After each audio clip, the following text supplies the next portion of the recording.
नमस्कार दोस्तों, 3 मई के daily news analysis current affairs discussion में आपका स्वागत है। कौन कौन सी न्यूज़ेस हैं आज? देखिए, सारी न्यूज मैं इस पर्टिकुलर वीडियो में नहीं बताऊंगा, कुछ मैं अलग से भी आपके साथ डिस्कस करूंगा। यहाँ पे कौन कौन सी न्यूज डिस्कस करने वाला हूँ। तो मोदी जी इस समय पे जर्मनी में है और यहाँ पे उन्होंने ये बोला है कि देखिए, रशिया यूक्रेन की कॉन्फ्लिक्ट में कोई भी विनर होने वाला नहीं है। और जो ओलाफ शोल्स है जर्मनी की तरफ से, इनका क्या स्टेटमेंट है इसको देखेंगे। दोनों के बीच के फर्क को हम लोग एनालाइज करेंगे। फिर जर्मनी ने 10 बिलियन यूरो इंडिया को दिए हैं क्लाइमेट एक्शन टारगेट्स को फुलफिल करने के लिए। ये क्या चीज है, इसको हम लोग समझने की कोशिश करेंगे।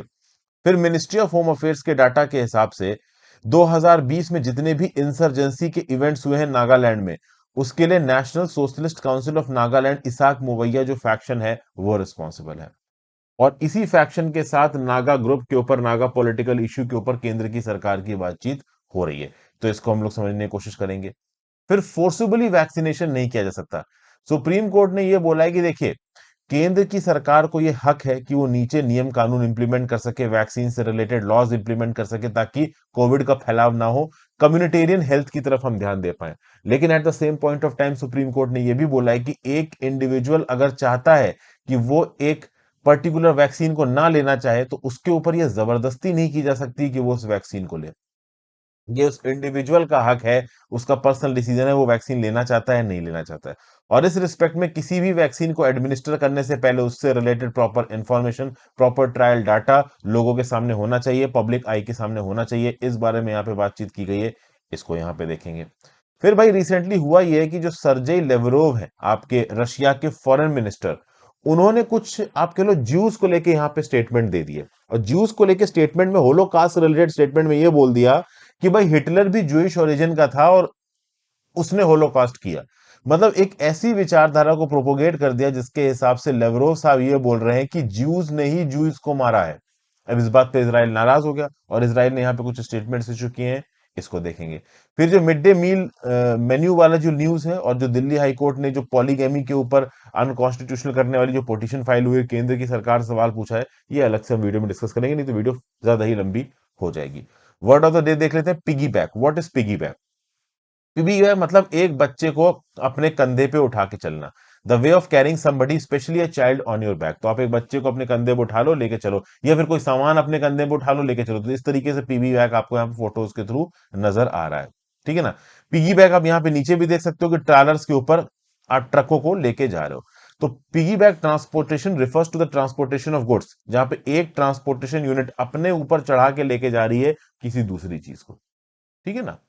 तो एक, अब आपने एक छोटे बच्चे को कंधे पे बैठा लिया, ठीक है ना, यू नो, और यहाँ पे ट्रेन के जो रेक्स हैं, इसके ऊपर ओवरऑल ट्रकें चढ़ी हुई, ये सब piggy back means of transportation है। आगे बढ़ने से पहले वीडियो पे लाइक का बटन, दोस्तों चैनल को अब तक शेयर और सब्सक्राइब नहीं किया, कर लीजिए। इंस्टाग्राम पे फॉलो कर लीजिए, टेलीग्राम ग्रुप ज्वाइन कर लीजिए, दोनों चीजों का नीचे दिया हुआ है। If possible friends, click the join button, that is specifically very helpful. Super thanks का ऑप्शन चैनल पे एक्टिवेट हो गया है, तो अगर आप हेल्प करना चाहें तो सुपर थैंक्स पे क्लिक करके हेल्प कर सकते हैं। That would be specifically helpful. Video को लाइक और शेयर करिए दोस्तों, इससे वीडियो का एंगेजमेंट बढ़ता है, यूट्यूब ज्यादा लोगों को इस वीडियोस को रिकमेंड करता है। चलिए, इंडिया की तरफ से स्टेटमेंट आया, India believes there will be no winner in Russia Ukraine conflict. India ने बोला है कि हम पीस की तरफ है। प्रधानमंत्री मोदी जी ने बोला है कि जो रशिया यूक्रेन का कॉन्फ्लिक्ट हो रहा है, इससे कोई किसी को फायदा न मिलने वाला, ना यूक्रेन को फायदा मिलने वाला है, ना रशिया को फायदा मिलने वाला है। हर कोई इसमें लॉसेस सफर करेगा। केवल यूक्रेन रशिया ही लॉसेस सफर नहीं करेगा, पूरा यूरोप, पूरी दुनिया यहाँ पे लॉसेस सफर करेगी। तो इंडिया के प्रधानमंत्री मोदी जी का जो स्टेटमेंट था, आप कह सकते हो कि it was a bit balanced. लेकिन अगर आप ओलाफ शोल के स्टेटमेंट की बात करोगे, तो ओलाफ शोल का statement as expected was very much anti Russia. German chancellor Olaf Scholz ने क्या बोला कि देखिए भाई, रशिया रिस्पॉन्सिबल है इस मैन स्लॉटर के लिए। रशिया ने यहाँ पे सारे की सारी प्रॉब्लम्स क्रिएट की गई है। रशिया ने यूक्रेन के ऊपर अटैक करके यूएन चार्टर को वायलेट किया है। इस प्रकार की बातें यहाँ पे बोल दी गई हैं। मोदी जी ने यहाँ पे क्या बोला है कि इस यूक्रेन क्राइसिस के चलते दुनिया भर में तेल के दाम बढ़ रहे हैं, इससे डेवलपिंग कंट्रीज को प्रॉब्लम होगी। फूड ग्रेन्स के दाम बढ़ रहे हैं, लोगों के पेट में खाना आसानी से नहीं पहुंचेगा। फर्टिलाइजर्स के दाम बढ़ रहे हैं, एग्रीकल्चर में हमें प्रॉब्लम हो सकती है। इसलिए तुरंत जंग को रोक दिया जाए, हॉस्टिलिटीज को रोक दिया जाए। This is the only solution. हालांकि बहुत सारे इंटरनेशनल एक्सपर्ट्स बोल चुके हैं कि जो यूएस जैसी कंट्रीज हैं, ये चाहती हैं कि वॉर थोड़ा और लंबा चले, क्योंकि देखिए अफगानिस्तान में जब वॉर बंद हो गया था तो जो यूएस के डिफेंस मैन्युफैक्चरर्स थे इनके वेपन बिक नहीं रहे थे, लेकिन अब यूक्रेन में बहुत तगड़े से वेपन बिक रहे हैं और पूरा यूरोप रशिया से डर के वेपन खरीद रहा है, तो शायद यूएस अंदर से इस पर्टिकुलर जंग को बंद ही नहीं करना चाहता है। चाहे कितने भी यहाँ पे जाने जाने रहे, उनको फर्क नहीं पड़ता। अब ये व्यू पॉइंट है, ये कहीं पे भी रिटर्न नहीं है। This is just a viewpoint of some experts. तो भैया अपनी थ्री नेशन यूरोप ट्रिप में पीएम मोदी जी डेनमार्क जाएंगे, फ्रांस जाएंगे, जर्मनी जाएंगे, तो आप कह सकते हो यूरोपियन दौरा शुरू हुआ है। अब जर्मनी के रिस्पेक्ट में बात की जाए तो दोनों ही लीडर्स मोदी जी और ओलाफ शोज ये full range of bilateral ties को यहाँ पे रिव्यू कर रहे हैं, कल्चरल लिंकेजेस को इम्पेटस दे रहे हैं, स्ट्रेटेजिक रीजनल ग्लोबल डेवलपमेंट्स पे ध्यान दे रहे हैं मिस्टर मोदी और मिस्टर शाल्फ ने। Sixth India Germany inter governmental consultations के ऊपर बैठ के बातचीत की। ये जो इंटर गवर्नमेंटल कंसल्टेशन है इंडिया जर्मनी के बीच में, ये 2011 में शुरू हुए थे। एक यूनिक बायलेटरल मैकेनिज्म है जहां पे दो सरकारें आमने सामने बैठ के बायलेटरल इश्यूज के ऊपर बातचीत कर सकती हैं, और ऐसा नहीं है कि इंटर गवर्नमेंटल कंसल्टेशन में मोदी जी जो हेड ऑफ द स्टेट है, हेड ऑफ द गवर्नमेंट है, वही पार्टिसिपेट करेगा। बहुत सारे मिनिस्टर्स भी यहाँ पे आके डाइवर्स इश्यूज के ऊपर बातचीत करते हैं। तो इंडिया जर्मन स्ट्रेटेजिक पार्टनरशिप में सिक्स इंटर गवर्नमेंटल कंसल्टेशन बहुत इंपॉर्टेंट रोल प्ले करने वाले हैं। मोदी जी की 5वीं विजिट है जर्मनी में, इससे पहले अप्रैल 2015 में, फिर मई 2017 में, फिर जुलाई 2017 में और अप्रैल 2018 में 18 में ऑलरेडी जा चुके हैं मोदी जी जर्मनी। 2021 में आप कह सकते हो इंडिया जर्मनी के 70 साल हो चुके हैं डिप्लोमेटिक रिलेशन के, और 2000 से स्ट्रेटेजिक पार्टनर्स रह चुके हैं इंडिया और जर्मनी। बायलेटरल ट्रेड दोनों कंट्रीज का है $21 बिलियन, और आगे आने वाले समय में इंडो जर्मन टाइज को कैसे आगे बढ़ाया जा सकता है इसकी भी बातचीत यहाँ पे की है। कॉमन डेमोक्रेटिक प्रिंसिपल्स के आधार पर दोनों के बायलेटरल रिलेशंस यहाँ पे स्थापित किए गए हैं। ऑब्वियसली बात है, फेडरल रिपब्लिक ऑफ जर्मनी भी एक डेमोक्रेटिक कंट्री है, इंडिया भी एक डेमोक्रेटिक कंट्री है, तो एज डेमोक्रेसीज दोनों एक दूसरे के साथ प्रॉपर तरीके से इंगेज करते हैं। जर्मनी काफी मदद देता है इंडिया को to the tune of 1.3 billion dollar euro, sorry billion euros, 1.3 billion euros Germany India को देता है, जिसमें ज्यादा से ज्यादा पैसा क्लाइमेट चेंज को इंप्रूव करने के लिए लगाया जाता है, क्लीन और ग्रीन एनर्जी को इंप्रूव करने के लिए लगाया जाता है। जैसे महाराष्ट्र में बहुत बड़ा सोलर पावर प्लांट बन रहा है 121 मेगावाट का, ये जर्मनी की मदद से बन रहा है। इससे सीओ2 सेविंग्स हो सकती है सालाना 1,55,000 टन की।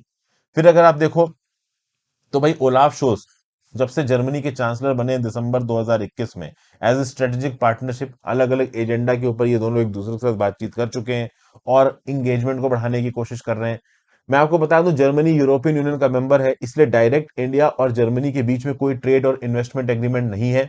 ओके, जो भी जर्मनी और इंडिया के बीच में ट्रेड और इन्वेस्टमेंट एग्रीमेंट है वो एक बीटीआईए के थ्रू है, और ये bilateral trade and investment agreement India ने यूरोपियन यूनियन के साथ साइन किया है। तो इस बीटीआईए जो कि इंडिया ने यूरोपियन यूनियन के साथ साइन किया, इसके थ्रू ही जर्मनी के साथ हमारा ट्रेड और इन्वेस्टमेंट का कनेक्शन है। वैसे मैं आपको बता दूं, बायलेटरल ट्रेड और इन्वेस्टमेंट पार्टनरशिप इंडिया ने किसके साथ साइन की थी, ये यूपीएससी प्रीलिम्स का सवाल है। 2014, 15, 16 के समय का सवाल होगा, वो एग्जैक्ट आप साल देख लीजिए, बट हाँ ये पूछा गया था कि बीटीआईए इंडिया ने किस कंट्री के साथ, किस ग्रुपिंग के साथ साइन किया गया, उसमें एक यूरोपियन यूनियन भी ऑप्शन दिया गया था। जर्मनी यहाँ पे इंडिया के अंदर जो ट्रेड लिबरलाइजेशन हो रहा है उससे खुश नहीं है। जर्मनी को अभी भी लगता है कि इंडिया के अंदर जो लेबर रेगुलेशन है वो बहुत स्ट्रिक्ट है, जबकि इंडिया के अंदर भारत सरकार को इस बात को लेकर क्रिटिसाइज किया जा रहा है कि आपने लेबर रेगुलेशंस को बहुत लैक्स कर दिया। तो भैया अलग अलग कंट्री का अलग अलग वो है। जर्मनी वाले तो वैसे ही डेवलप कंट्री के, वो चाहते हैं कि इंडिया की आवाम को बिल्कुल ही एक्सप्लॉइट करो, इनसे गधा मजदूरी करवाओ और पैसा कमाओ। GS paper two international relations में न्यूज आपको काम आएगी। अगली न्यूज है, जर्मनी ने 10 बिलियन यूरोस प्लेज किए हैं इंडिया के क्लाइमेट एक्शन टारगेट्स के लिए। तो मंडे को एक एडिशनल 10 बिलियन यूरो का असिस्टेंस देगा जर्मनी इंडिया को, ऐसा बोला गया है, ताकि 2030 तक जो इंडिया का टारगेट है कि इंडिया की 50% रिक्वायरमेंट रेन्यूएबल सोर्सेज से आएगी और हम 500 gigawatt non fossil fuel electricity capacity develop करेंगे, इसके लिए ही यहाँ पे 10 बिलियन यूरो जर्मनी ने और प्रॉमिस किया है इंडिया को। और इन सब चीजों के बारे में India Germany inter governmental consultations, ये जो छठे वाले आईजीसी कंसल्टेशंस चल रहे हैं, इसके ऊपर ऑलरेडी बातचीत होगी। एक बायलेटरल मिनिस्ट्रियल मैकेनिज्म यहाँ पे बनाया जाएगा, ऐसा डिसाइड किया है मोदी जी ने, ओलाफ शाल्स ने, ताकि आईजीसी को प्रॉपर पॉलिटिकल डायरेक्शन दी जा सके। और इंडिया का ये जो COP26 का जो वादा है ना कि भाई 2030 तक हमारी 50% एनर्जी रिक्वायरमेंट्स रेन्यूएबल से आएगी, इसके लिए जर्मनी इंडिया की मदद कर रहा है। हमने बोला है ना कि 500 गीगावाट हम लोग रेन्यूएबल पावर को स्थापित करेंगे देश के अंदर 2030 तक। नो डाउट जर्मनी से आया हुआ पैसा इन सब चीजों में इंडिया की मदद करेगा। तो ओवरऑल यहाँ पे क्लाइमेट एक्शन में एम्बिशियस गोल्स को पूरा करना है, सस्टेनेबल डेवलपमेंट स्पेस को डेवलप करना है, German Indian research and development corporation को आगे बढ़ाना है, प्राइवेट इन्वेस्टमेंट, अब ऑब्वियस सी बात है यहाँ पे प्राइवेट इन्वेस्टमेंट जर्मनी की तरफ से ज्यादा आएगा इंडिया के अंदर, ऐसा इंडिया अभी के लिए एक्सपेक्ट कर रहे हैं। Indo German cooperation on sustainable development and climate action, इसको बेसिकली आगे बढ़ाना है पेरिस एग्रीमेंट और सस्टेनेबल डेवलपमेंट गोल के आधार पर, जिससे कि ओवरऑल प्री इंडस्ट्रियल लेवल से जो हमारा टेम्परेचर है वो 2 डिग्री सेंटीग्रेड ज्यादा ना बढ़े, कोशिश करें तो 1.5 डिग्री सेंटीग्रेड से ज्यादा ना बढ़े। फिर अगर आप देखो तो Indo German partnership for green and sustainable development, इसको आगे बढ़ाने के लिए एक तो Indo German green hydrogen road map, इसको यहाँ पे डेवलप करना है, और इसके लिए यहाँ पे इनपुट्स प्रोवाइड किए जाएंगे एक टास्क फोर्स के द्वारा, जिसको सपोर्ट करता है इंडो जर्मन एनर्जी फोरम। फिर सोलर एनर्जी कैसे डेवलप करनी है, रेन्यूएबल एनर्जी कैसे डेवलप करनी है, विंड एनर्जी कैसे डेवलप करनी है, इसके लिए Indo German renewable energy partnership भी यहाँ पे स्टैब्लिश की जाएगी, ऐसा बताया जा रहा है, ताकि इलेक्ट्रिसिटी ग्रिड्स को बहुत हद तक ग्रीन एनर्जी के साथ सिंक्रोनाइज किया जा सके। फिर दोनों लीडर्स ने यहाँ पे बातचीत की है कि जो ग्रीन एनर्जी कॉरिडोर्स हैं, इनके ऊपर कोलैबोरेशन को एग्जामिन किया जाएगा, खासकर ले हरियाणा ट्रांसमिशन लाइन जो लगाई जा रही है, कार्बन न्यूट्रल लद्दाख जो बनाने की बात की जा रही है, इसमें जर्मनी की तरफ से एक्टिव सपोर्ट यहाँ पे आने वाला है। फिर भाई इंश्योरेंस सॉल्यूशन, अगर कोई क्लाइमेट या डिजास्टर रिस्क आता है तो उस रिस्क को उसके अगेंस्ट रेजिलियंस बढ़ाने के लिए इंश्योरेंस सॉल्यूशंस क्या क्या अवेलेबल है, इसको देखना है। और इनको इसके लिए एक बेसिकली फ्रेमवर्क यहाँ पे बनाया गया जिसका नाम है global initiative for disaster risk management. फिर इंडिया ने अनाउंस किया कि ये मेंबर बनेगा इंसू रिजिलियंस ग्लोबल पार्टनरशिप का। जर्मनी ने इस इंडियन अनाउंसमेंट को यहाँ पे वेलकम किया। अब हम देख लेते हैं एक बार इंसू रिजिलियंस ग्लोबल पार्टनरशिप क्या है। तो देखिए, InsuResilience global partnership for climate and disaster risk finance and insurance, CDRFI से बोलते हैं। ये क्या करेगा? It will strengthen the resilience of developing countries and protect the lives and livelihoods of poor and vulnerable people against the impact of disaster। मतलब कि developing countries के resilience को बढ़ाएगा, पुअर और वल्नरेबल लोगों का लाइवलीहुड डिजास्टर से affect ना हो जाए, इसलिए उनके लाइव्स को प्रोटेक्ट करेगा, उनके लाइवलीहुड को प्रोटेक्ट करेगा। विजन 2025 के थ्रू एक 6 ईयर का प्लान यहां पे बनाया जाएगा for the partnership with a comprehensive and ambitious set of resilience targets. तो भैया किस प्रकार से क्लाइमेट और डिजास्टर से रिलेटेड जो रिस्क हैं उसको हम पुश बैक कर सकें, उसके खिलाफ इंश्योरेंस ला सकें, उससे लड़ने के लिए अप्रोप्रिएट अमाउंट ऑफ पैसा ला सकें, इसीलिए यहां पे CDRFI सॉल्यूशंस लेके आए जा रहे हैं इंजो रिजिलियंस ग्लोबल पार्टनरशिप के द्वारा। CDRFI पता है ना क्या है? यहां पे लिखा हुआ है क्लाइमेट एंड डिजास्टर रिस्क। ठीक है भाई। और इस चीज को यूएन क्लाइमेट एक्शन समिट 2019 के थ्रू आगे बढ़ाया जाएगा। 2019 में जो यूएन क्लाइमेट एक्शन 2019 जो चीज बातचीत हुई थी ना, उनके थ्रू आप कह लो सिंक्रोनाइज करके इस प्रकार के इनिशिएटिव्स को आगे लेके आया जाएगा। इस पार्टनरशिप में डाइवर्ज रेंज ऑफ पार्टनर्स को इन्वॉल्व किया जाएगा। हर पार्टनर की जो नॉलेज है, उस नॉलेज को नेटवर्क करके, उनसे वैल्यू एडिशन करके, उनसे सीख के, उसको एनालाइज करके, इनोवेटिव सॉल्यूशंस को पता करके अलग अलग पार्टनर कंट्रीज में इंप्लीमेंट किया जाएगा। Risk analytics, technical assistance, solution design, financial packages, project management, ये सब कुछ इसमें यहाँ पे इन्वॉल्व होगा। तो ये सब बातें आप बताइए, काफी सारी बोल बच्चन टाइप की न्यूज थी, बट ठीक है, जर्मनी द्वारा शुरू हो रहा है मोदी जी का भी, तो इस प्रकार की और न्यूज़ेस भी आएंगी। GS paper 2 bilateral agreements involving India interest में न्यूज काम आएगी। फिर सुप्रीम कोर्ट ने रिसेंटली बोला है कि एक इंडिविजुअल के पास राइट है कि उसको फोर्सिबल वैक्सीनेशन की तरफ इंड्यूस नहीं किया जा सकता। तो यहां पे सुप्रीम कोर्ट ने बोला है कि एक इंडिविजुअल के पास ये राइट है, उसको जबरदस्ती वैक्सीनेट नहीं किया जा सकता। दूसरा, गवर्नमेंट के पास भी ये राइट है कि हाँ भाई, वो वैक्सीनेशन पॉलिसी बना सकते हैं ताकि पूरी कम्युनिटी के बीच में बीमारी ना फैले, कम्युनिटी की हेल्थ को अच्छा रख के जा पाए सके। तो दोनों ही राइट्स को यहाँ पे सुप्रीम कोर्ट ने असर्ट किया है। ठीक है ना, with some terms and conditions. उन टर्म्स एंड कंडीशंस को हम यहाँ पे समझेंगे।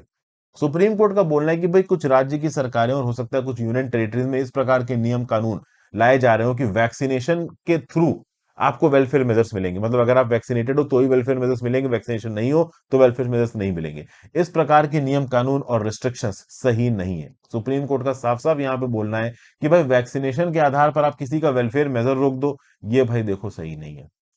और यहाँ पे सुप्रीम कोर्ट की जो बेंच थी, जिसको लीड कर रहे थे एल नागेश्वर राव साहब, इन्होंने ये भी बोला कि भाई देखिए, इमर्जिंग साइंटिफिक ओपिनियन ये भी निकल के आ रहा है कि कोविड-19 का इन्फेक्शन जितना एक अनवैक्सीनेटेड पर्सन से हो सकता है, उतना ही वैक्सीनेटेड पर्सन से भी हो सकता है। बस उस कोविड-19 के इन्फेक्शन से होता ये है कि अगर आप वैक्सीनेटेड हो तो आपकी खुद की इम्यूनिटी बढ़ जाती है। आपकी खुद की उस वैक्सीन से, उस इन्फेक्शन से लड़ने की ताकत बढ़ जाती है। और अगर आप अनवैक्सीनेटेड हो तो वो बढ़ती नहीं। इसका मतलब ये नहीं कि अगर आप वैक्सीनेटेड हो तो दूसरों को आप इन्फेक्ट नहीं कर सकते हो, दूसरों को भी आप करोगे।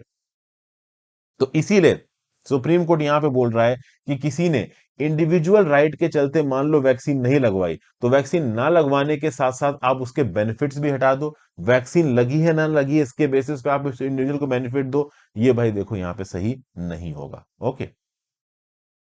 प्लस यहां पे एक बहुत ही इंपॉर्टेंट बात बोली सुप्रीम कोर्ट ने, सेंटर को बोला है कि एक वर्चुअल पब्लिक प्लेटफॉर्म बनाओ। ठीक है ना? तो केंद्र की सरकार एक वर्चुअल पब्लिक प्लेटफॉर्म बनाएगी। और जहां-जहां पे भी लोगों को वैक्सीन लगाई गई, अगर वैक्सीन लगाने के बाद कोई एडवर्स इवेंट हुआ है, तो लोग और डॉक्टर्स उस एडवर्स इवेंट को इस वर्चुअल पब्लिक प्लेटफॉर्म पे पोस्ट कर सकते हैं। यहां पे जिस भी इंडिविजुअल ने या डॉक्टर ने उस पर्टिकुलर एडवर्स इवेंट को कोट किया है या फिर सबमिट किया है, उनकी डिटेल्स रिकॉर्ड नहीं होगी। तो मतलब एक प्रकार का वर्चुअल पब्लिक प्लेटफॉर्म जहां पे इंफॉर्मेशन का सोर्स डिस्क्लोज नहीं होगा। तो मान लो किसी डॉक्टर को ये लगता है कि भाई यहाँ पे वैक्सीनेशन दी गई, या किसी इंडिविजुअल को, मेरे आपके जैसे लोगों को लगता है कि यहाँ पे वैक्सीन दी गई और इस वैक्सीन को देने के बाद इस इंडिविजुअल के ऊपर कुछ साइड इफेक्ट्स हुए, खतरनाक इफेक्ट हुए। तो इन साइड इफेक्ट्स को हम रिपोर्ट करें, लेकिन हम डरेंगे कि हमने यार रिपोर्ट किया तो भाई हमें उल्टा सीधा सुनाया जा सकता है, सरकार की तरफ से कुछ काउंटर एक्शन आ सकता है। इसीलिए कोर्ट ने बोला है केंद्र की सरकार को, ये काम करो, एक पोर्टल बनाओ। वो पोर्टल आपका वर्चुअल होना चाहिए। उस पोर्टल के ऊपर कोई भी रजिस्टर करके एडवर्स इवेंट्स को रिपोर्ट कर सकता है। कोई भी यहाँ पे जिसने रिपोर्ट किया है उसके पीछे नहीं जाएगा, ना ही उनकी आइडेंटिटी डिस्क्लोज की जाएगी, ना ही उनको ये इंफॉर्मेशन देते वक्त आइडेंटिटी देने की जरूरत है। तो इससे होगा ये कि भाई एडवर्स इवेंट्स अगर कोई वैक्सीनेशन के बाद हुए, किसी की तबीयत खराब हुई है, कुछ साइड इफेक्ट हुआ है, तो कम से कम उसके बारे में लोगों को पता तो चलेगा। कम से कम वैक्सीन की एफिशिएंसी के बारे में लोगों को पता तो चलेगा। कम से कम बिना डरे लोग इन्फॉर्मेशन तो पोस्ट करेंगे। कोई साइंटिफिक स्टडी करके हम वैक्सीन की कमी तो ढूंढ पाएंगे। ये सब बातें हमें पता चलेंगी। एडवर्स इवेंट्स को हम रिपोर्ट कर पाएंगे, उससे रिलेटेड डाटा लेके आ पाएंगे। ये सब चीजें ओवरऑल यहाँ पे बताई जा रही। फिर भाई paediatric vaccination policy. Paediatric vaccination policy समझते हो ना, बच्चों की वैक्सीनेशन पॉलिसी। चलो बिना इंटरनेट में सर्च मारे नीचे बताओ जेरियाट्रिक ये क्या होती है वैक्सीनेशन पॉलिसी। जेरियाट्रिक शब्द का मतलब क्या होता है? पीडियाट्रिक जो बच्चों से रिलेटेड है, जेरियाट्रिक किससे रिलेटेड होता है? नीचे कमेंट बॉक्स में बताओ, बिना सर्च मारे इंटरनेट पे थोड़ा सोच के अपने दिमाग पे जोर डालो। तो रिसेंटली भारत सरकार ने, आपने देखा होगा कि भाई बच्चों की भी वैक्सीन को अप्रूव किया। पिछले कुछ दिनों में आप एडिटोरियल भरे देख रहे होंगे जिसमें लिखा हुआ है कि सरकार की पॉलिसी सही नहीं है, बच्चों के इतने अर्जेंट बेसिस पे वैक्सीनेशन देना सही नहीं है, इससे लॉन्ग टर्म में प्रॉब्लम आ सकती है, वगैरह वगैरह। इस प्रकार के थॉट प्रोसेस मार्केट में सर्कुलेट कर रहा है। अब अगर आप देखो तो ये जो सुप्रीम कोर्ट की बेंच थी जिसमें जस्टिस बी आर गवई भी थी, इसने जजमेंट में क्या बोला कि भाई देखो, इंडिया की जो पेड्रियाटिक वैक्सीनेशन पॉलिसी है कोविड-19 की, ये ग्लोबल साइंटिफिक कंसेंसस के हिसाब से, मतलब इंडिया के अंदर अगर सरकारें वैक्सीन को बच्चों के लिए अप्रूव कर रही हैं, तो इसका मतलब ये नहीं कि कुछ बहुत गलत कर रही, दुनिया भर में ऐसा हो रहा है। और डब्ल्यूएचओ ने भी कहीं ना कहीं अपना अप्रूवल दिया है। United Nations international children emergency fund ने भी अप्रूवल दिया है। Centre for disease control and prevention US ने भी अपना अप्रूवल दिया है। तो ये बोलना गलत होगा कि नहीं भाई, ये जो पीडियाट्रिक वैक्सीनेशन पॉलिसी है, बच्चों को वैक्सीन दी जा रही है, ये गलत है। हाँ, यहां पे साफ साफ सुप्रीम कोर्ट बोल रही है केंद्र की सरकार को कि भाई इन वैक्सीन को जब आपने अप्रूवल दिया, इससे पहले जिस क्लिनिकल ट्रायल के डाटा के आधार पर आपने अप्रूवल दिया, उस क्लिनिकल ट्रायल के डाटा को जल्दी से जल्दी पब्लिक में आप रिलीज करिए। वो डाटा लोगों के सामने होना चाहिए ताकि लोग उस डाटा के बेसिस पे इंफॉर्म्ड स्टेप ले सके। और बहुत सारे लोग ये भी बोल रहे हैं कि उस डाटा का पीयर रिव्यू नहीं हुआ है। तो जैसे ही वो डाटा पब्लिक गेज में आएगा, बहुत सारे ऐसे और साइंटिफिक कम्युनिटी के लेवल के लोग होंगे जो इस डाटा का पीयर रिव्यू करेंगे, जो कि यहाँ पे बहुत ज्यादा जरूरी है। कोविशील्ड, कोवैक्सीन, कोवरवैक्स, ऐसी बहुत सी वैक्सीन को बच्चों के लिए अप्रूव कर दिया गया। तो आपने अप्रूव तो कर दिया है, लेकिन अप्रूवल के साथ साथ उससे जो रिलेटेड डाटा है उसको भी यहाँ पे आप पब्लिश करिए। तो कुल मिला के ओवरऑल सरकार की जो पॉलिसी है कि कम्युनिटी की हेल्थ को बचाने के लिए सरकार वैक्सीन को अप्रूवल दे रही है, तो वो सरकार कर सकती है। ऐसा यहां पे सुप्रीम कोर्ट कर रही है। At the same point of time कोई इंडिविजुअल अगर वैक्सीन नहीं लगवाना चाहता, या कोई पेरेंट अपने बच्चे को वैक्सीन नहीं लगवाना चाहता, तो उनको फोर्स नहीं किया जाएगा कि वो वैक्सीन लगवाएं। क्योंकि राइट टू बॉडीली इंटीग्रिटी भी यहां पे फंडामेंटल राइट का एक पार्ट है। तो राइट टू बॉडीली इंटीग्रिटी और government concern for public health, इन दोनों के बीच में एक बैलेंस स्थापित करने की कोशिश की है यहां पे किसने? सुप्रीम कोर्ट ने।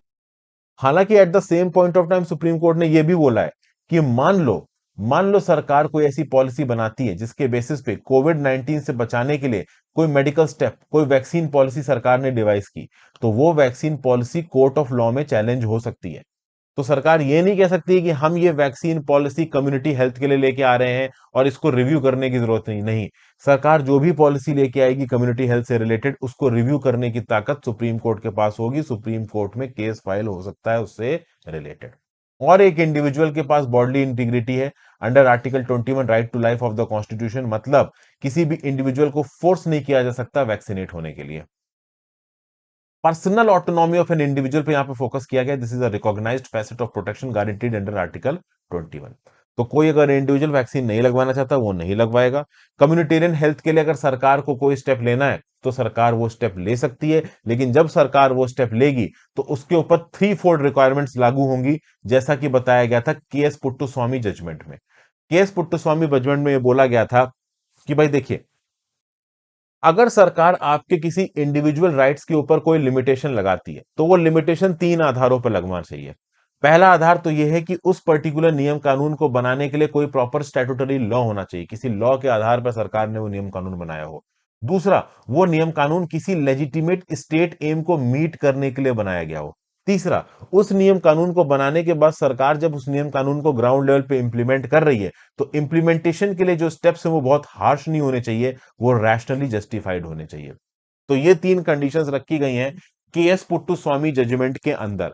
और ओवरऑल अगर केंद्र की सरकार कोई भी वैक्सीन पॉलिसी, राज्य की सरकार, केंद्र शासित प्रदेश की सरकार कोई भी वैक्सीन पॉलिसी बनाती है, वैक्सीनेशन की पॉलिसी बनाती है, तो उस वैक्सीनेशन पॉलिसी को भी इन 3 क्राइटेरियाज को फुलफिल करना पड़ेगा। और अभी के लिए सरकार द्वारा जो भी वैक्सीनेशन पॉलिसी बनाई गई, सुप्रीम कोर्ट ने बोला है कि क्राइटेरिया फुलफिल हो रहा है। ठीक है भाई। तो क्लियर कट सुप्रीम कोर्ट ने बोल दिया है कि गवर्नमेंट की करंट वैक्सीनेशन पॉलिसी किसी भी प्रकार से अनरीजनेबल नहीं है, किसी भी प्रकार से आर्बिट्रेरी नहीं है। ओके, ये सब बातें यहां पे बोली गई। जीएस पेपर 2 हेल्थ जुडिशरी में न्यूज आपको काम आएगी। फिर अगले न्यूज पे चलते हैं। Israel lashes out at Russia over Lavrov's Nazism record.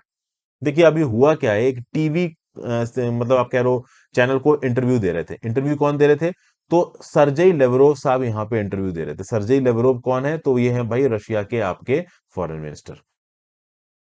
तो अभी रशिया के फॉरेन मिनिस्टर से पूछा गया, देखिए रशिया ने जब यूक्रेन के ऊपर अटैक किया तो रशिया का बोलना है कि हम डी नाजीफाई कर रहे हैं कंट्री को।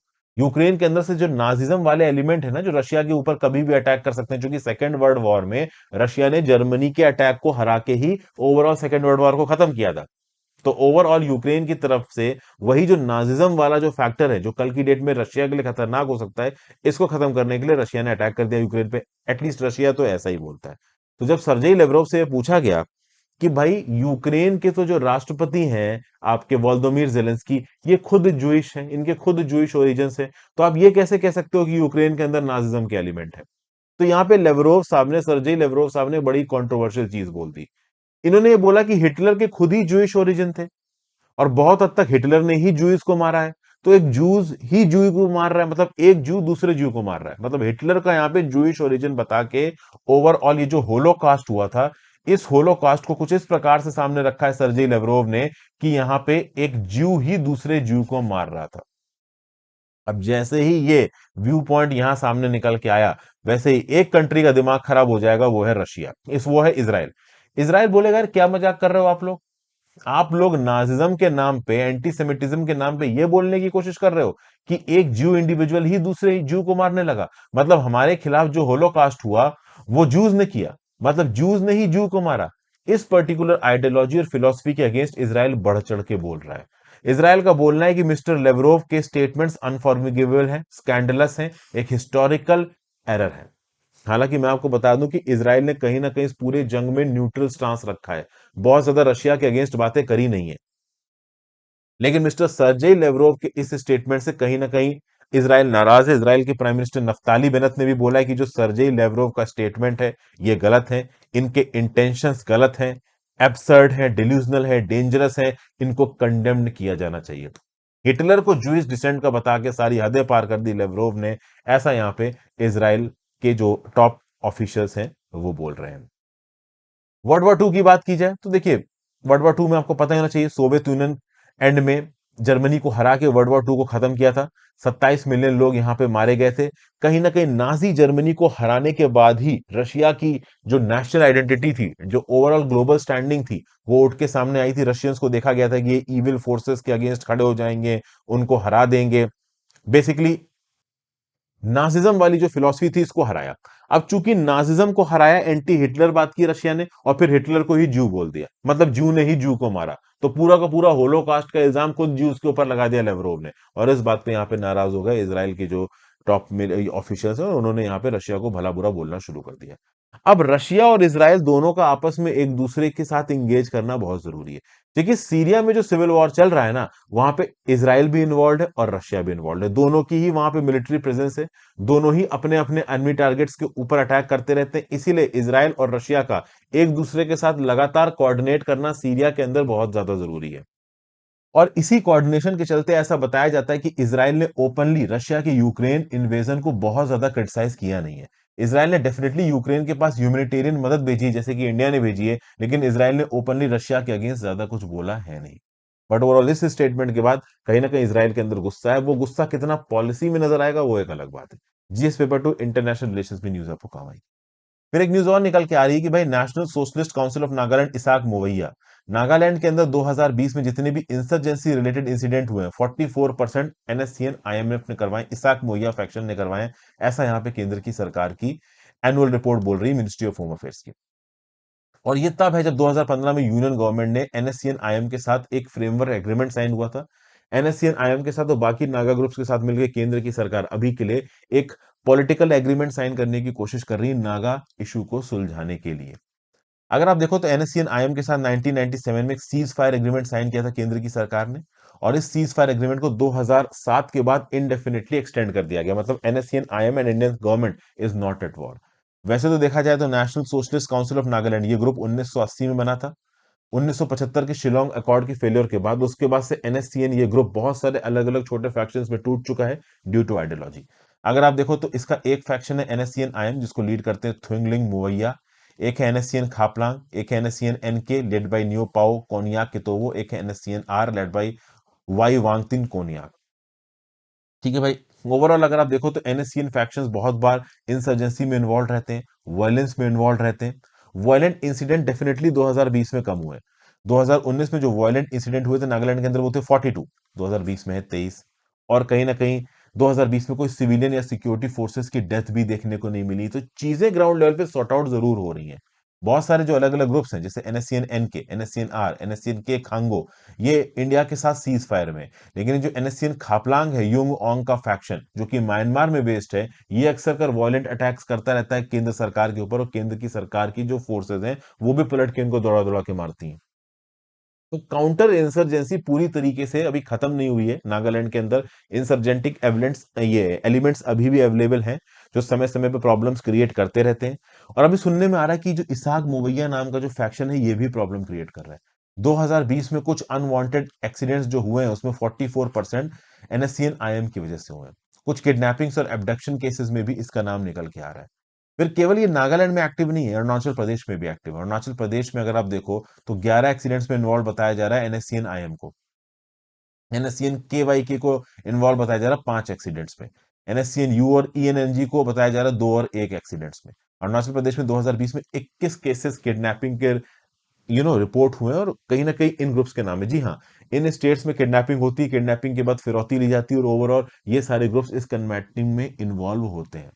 तो कहीं ना कहीं अभी भी देखिए, इंसर्जेंसी का मतलब ये नहीं है कि सिर्फ सिक्योरिटी फोर्सेस के ऊपर अटैक होगा। जो वहां के रिच बिजनेसेस हैं उनको किडनैप करके उनसे पैसा लेके अपनी जो लोकल आइडियोलॉजी है उसको प्रोपोगेट करने के लिए फंड इकट्ठा किए जाते हैं। इसको भी इंसर्जेंसी और आप कह सकते हो लॉलेसनेस का एक पार्ट माना जाता है, और ये हो रहा है। इसको कम करने की कोशिश कर रही है सरकार, कम भी हुआ है बट पूरी तरीके से खत्म नहीं हुआ है।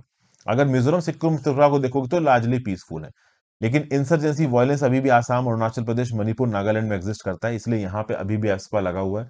अरुणाचल प्रदेश में 42% वायलेंस कम हुआ है, आसाम में 12%, मणिपुर में 23%, नागालैंड में 45% 2020 में कंपेयर टू 2019 खत्म नहीं हुआ है। GS paper 3 challenges to internal security में न्यूज आपको काम आएगी। तो thank you for watching friends, video को लाइक और शेयर करके जाइएगा, इंस्टाग्राम पे फॉलो कर लीजिए, टेलीग्राम जरूर ज्वाइन कर लीजिए, if possible click the join button और सुपर थैंक्स दबा के हेल्प करें। Have a great day friends, goodbye. Video को लाइक और शेयर करके